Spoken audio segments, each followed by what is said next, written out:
guys and dolls, welcome to another episode of Media Girl Chronicles, where I'll be bringing you guys the hottest entertainment news both locally and internationally. If you missed last week's intro, my name is Tatyana Selisho, an entertainment journalist who's been doing this for a while, and now I'll be bringing you guys the hottest highlights on my YouTube channel. Starting with the fact that I'll be giving you the latest entertainment news both locally and internationally in the form of the breakdown of the drama between Ntando Duma and her baby daddy, the news that Rihanna might be suing her daddy for the use of the Fenty name, an update on last week's stories, and a glimpse into some of the hottest events that I attended in and around Johannesburg, starting with the surprise birthday party Cavassier threw for Anatii this past week, which I was at. And last but not least, you guys don't forget to subscribe to the channel and comment on my videos in order to be entered into the draw to stand a chance to win a makeup hamper worth 1,000 Rand. Now, to stand a chance, you have to do all of that before the 28th of February 2019. Our first story this week is a breakdown of the drama that unfolded earlier this week that caused a week-long discussion on child maintenance, child support, baby mama, baby daddy drama.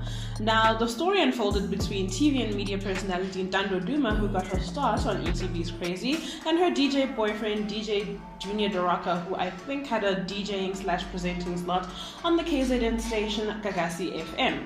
Now, the pair got together back when Ntando was in her 20s, and this was when she was still saving her virginity for a traditional Zulu ceremony called Umemulo. Now, Ntando, the day after her Umemulo, according to stories that she's told the media, decided it's time to pop her cherry, so she gave Junior De Rocka some. Now, what happened between the pair is that they ended up making a baby. I don't know if it was the first time or the first few times, but literally the girl went from virgin to pregnant lady to mom in the space of 0.5 seconds, right? So these two had a baby, but there were already problems in that relationship, unfortunately. And rumor has it, or according to her herself, he cheated on her while she was 4 months pregnant and continued cheating throughout her pregnancy. It is also rumored that he moved on with a very popular makeup artist and popular Instagrammer in KZN, but there hasn't been much confirmation by way of this. Unfortunately, this past week when she put him on blast for not paying child support, she also put him on blast for doing things such as beating her up while they were having these relationship problems. But now here's where the breakdown of the drama begins. The DJ, Junior De Rocka, was lauded for his charitable efforts this past week when a fan said he appreciates how artists from KZN always give back to the community. In this fan's tweet, he said something along the lines of tagging a number of DJs Junior De Rocka included, and saying he appreciates how they donate necessities to children in need in and around KZN. Ntando Duma then saw this and went on and said, "I don't remember him donating such necessities to his daughter, but ke asikho lapho," which translates to, that's not even what we're talking about right now, that's not even where we at. But then I guess this triggered something in Homegirl, and she went on a rant and a half, letting people know that in the 1 year, 7 months their baby girl has been on this earth, this dude's only been financially there for 5 of those months, and he's barely been emotionally and physically there. She's been raising this baby by herself. Dude went on the defensive, and I'm going to be reading his tweets verbatim now. He went onto Facebook to post a statement which he then shared across his social media, where he said things such as, "I may have differences with the mother of my child, but all the allegations that I do not support my child are false, malicious, and very hurtful to me and my family. I support my child and I love her and I would do anything for her," wrote Junior. Now, this statement was long as hell, and he went on to say a number of things that got me thinking about the situation between these two. Like him saying, "Last year, I got served with court papers that I do not support my child. Imagine," which prompted me to start sending her money via my bank account so it can be traceable. With that, he posted screenshots of about 5 months of transactions where he sent her 3,000 Rand on multiple occasions in 1 month, and then it kind of sort of tapered off towards the end of the year, with it being about 3,000 Rand per month. Now, people got stuck on that 3,000 Rand per month amount and decided to start having this timeline-wired debate/beef about whether or not 3,000 Rand is enough to raise a child. Now, with that said, it's a very complicated topic between these two. It's parenthood, they're young, their relationship wasn't functioning well. He's a DJ, his income is not always guaranteed, even though some people assume because he's a DJ it's a lot. So we can't just now go looking from the outside in and decide to jump in these kids' lives and give our 2 cents, which is exactly what most of you did, especially you guys who have your own problems with your own baby daddies.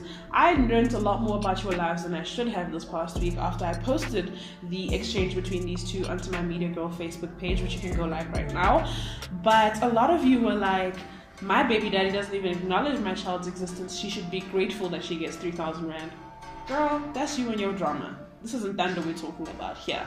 She is a TV personality who probably wants to give her child a certain type of lifestyle, which was evidenced by the bill that she posted online insinuating that she spends about 20,000 rand a month raising her daughter. You guys were angry about that, namely the fact that she spends 3,000 rand a month to buy the kid clothes every single month, and she pays her nanny 5,000 grand. Now that 3K a month for clothes, debatable, I understand, but 5K, y'all are just showing how stingy you are to your helpers. And with the new wage laws that have been put into effect, y'all need to go check those bills and how you pay your workers, because it's downright slavery what you guys are doing. But back to the topic of Ntando and Junior.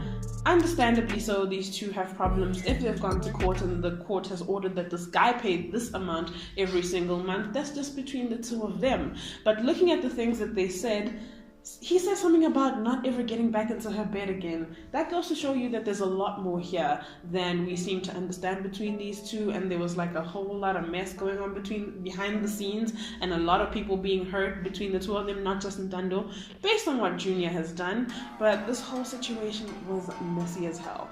Ntando has since deleted her tweets, and Junior has promised not to go to war with his baby mama, so I doubt we'll be getting any updates from the two of them about how this goes, but this is just a topic that needs to be discussed further.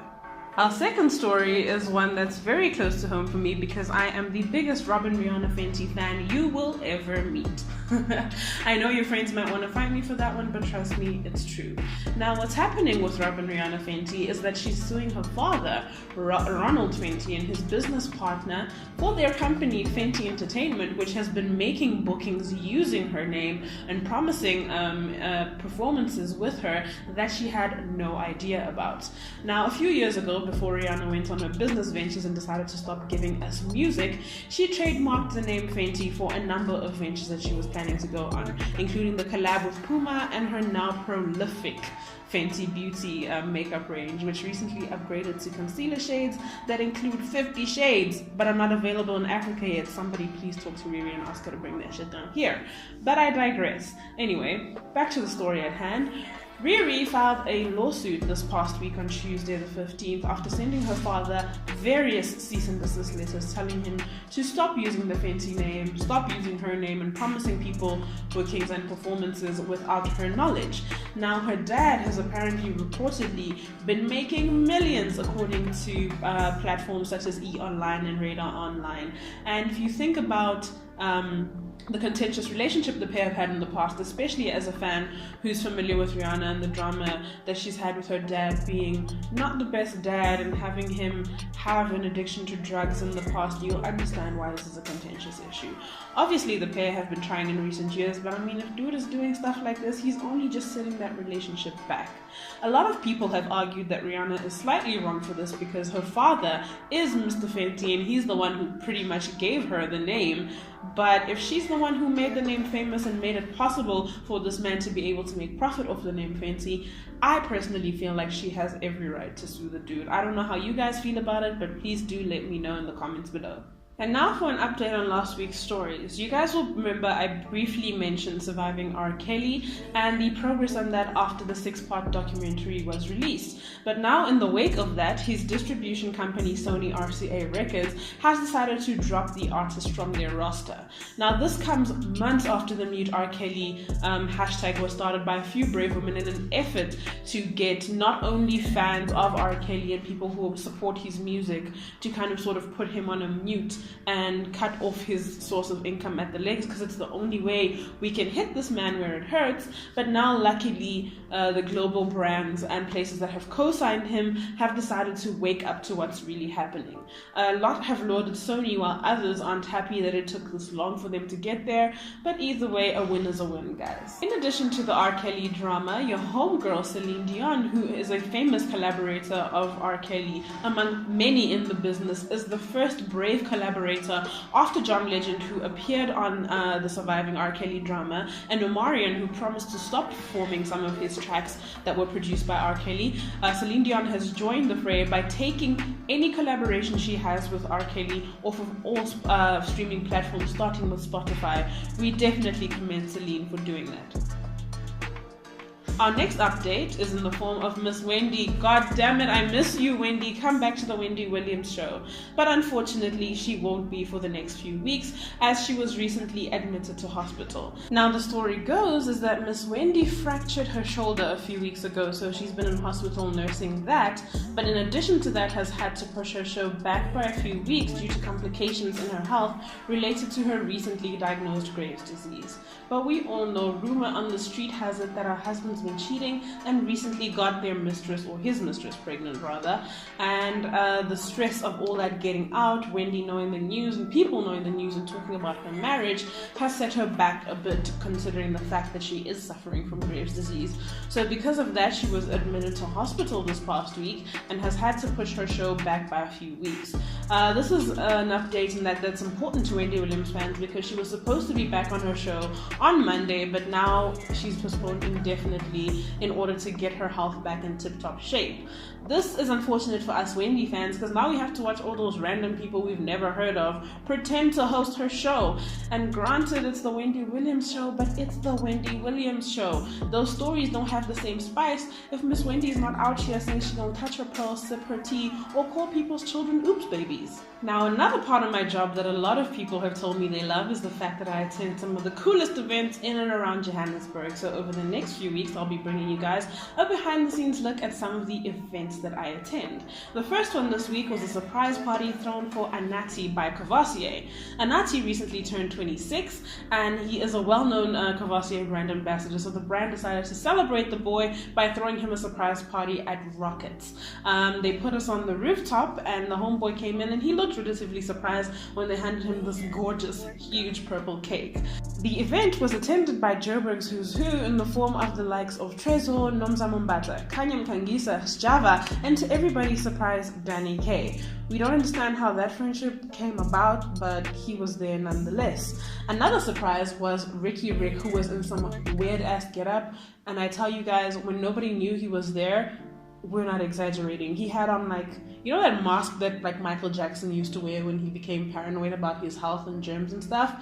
That hospital mask. Ricky Rick had one of those on and had a hoodie on and some ripped jeans.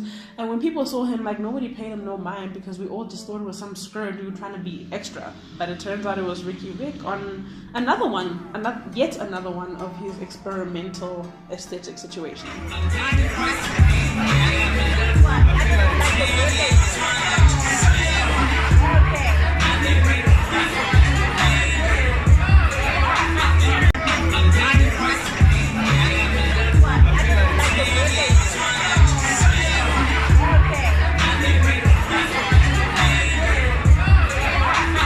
So hey guys, it's me, the girl, out to the Rockets for Anatii's 26th birthday party hosted by Cavassier. It turns out Anatii didn't know the party would be happening, because homeboy looked really surprised when he walked in and he was presented with a pretty sick Cavassier cake.